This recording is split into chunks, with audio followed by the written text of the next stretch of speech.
Hey everybody, it's Veronica Morss, and as we have said goodbye to 2024, we are dabbling into 2025, and now that the numbers have been coming out, we can take a look and recap what happened in the housing market in 2024 and how can we use those numbers to predict what's going to happen in 2025. So I sat down, I listened to Matthew Gardner, who's one of our well-respected economists here locally, and I've taken a summary of his facts, his predictions, thrown in some of mine, and hopefully helping you prepare for 2025, whether it's buying, selling, or maybe holding onto your property.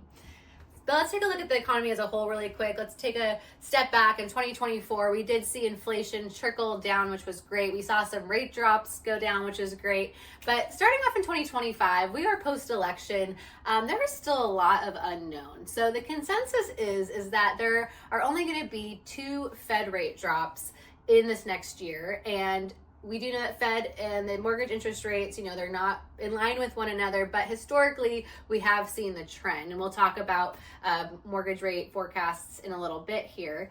And as I talk about that, I also want to bring in the job claims and just the labor market really quick, because the labor market has seen very high amount of layoffs over the last several years.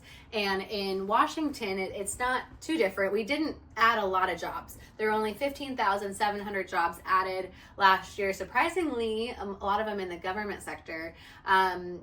But do I think this is going to affect the Seattle market? Not so much. I think there's just too much pent-up demand that we're not going to see this affect it too much. So that's what I wanted to talk about on a national level. So let's talk about what we want to talk about, and that is the Seattle housing market. And so the good news is that last year in 2024, we did see new listings rise. We saw more new listings, so that's good. You think more demand, maybe prices go down.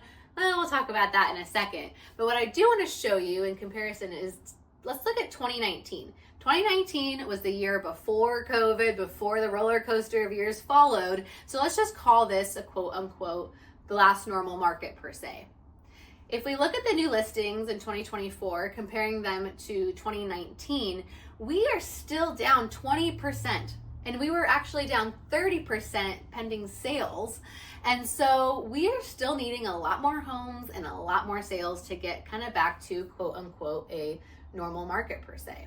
Inventory is still very, very tight. And if you think about this, which was an interesting fact I learned, 79% of Washington homeowners who do have a mortgage are under 5% interest rate. And 1 in 4 of those are actually below a 3% interest rate. So of course nobody wants to move. And so the lack of inventory is still pushing affordability. If you look at this, let's look at King County, a first-time home buyer, which, they're the ones that are having the most struggle right now in this market. If you go to Q1 of 2021 and you go to Q4 of 2024, you'd have to make $78,000 more income annually to afford the median single-family home. And that's King County. That's not taking in Magnolia and Bellevue and Kirkland and Woodinville, or the more pricier areas. So inventory remains tight because of those reasons. It's pushing prices. And will that change? Well, the forecasters and myself just don't think so. The predictions for 2025 for single family home prices is that, they're going to go up about 4.1%. That's, it's not as much as it has been, but that's still significant on, $1 million, $2 million, you feel it.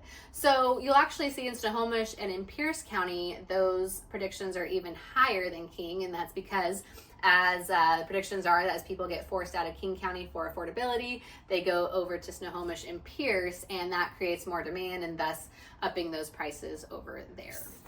So we are in kind of a little snag still with prices.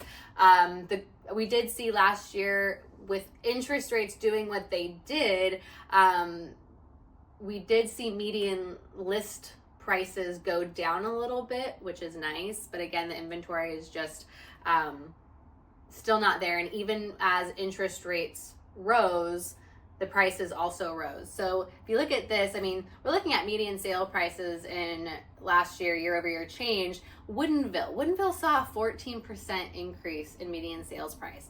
Snoqualmie's at 8, Bellevue's at 12. We've got Seattle, parts of Seattle still increasing as well.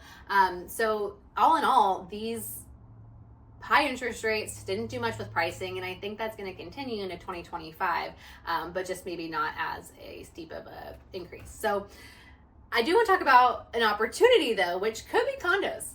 Condos have seen quite the opposite. Condo asking prices have dropped significantly, and as we took that 2019 example, it's actually flip-flop for condos. So there were actually like 1% more listings out last year, condo listings, than there were in 2019.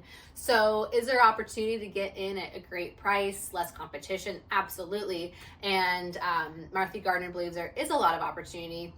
Myself, I do take into consideration that the HOAs have been rising significantly in these condominiums because of insurance, the building insurance and everything that's been going on.